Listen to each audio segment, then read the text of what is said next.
Here's this really old Train or GE packaged unit.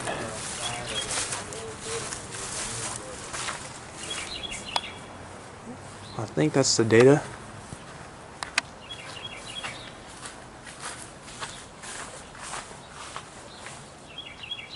Is this even a GE? Might not. I don't know. Let's see if it's a logo. It's a Westinghouse. Yeah, it's a Westinghouse.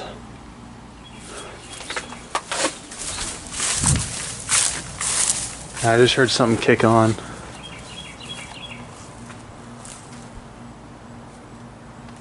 Old Westinghouse. See a logo or something? Yeah, it's on the other side. You can kind of see the symbol. I couldn't really read the tag very well, but I could see the blue with the W.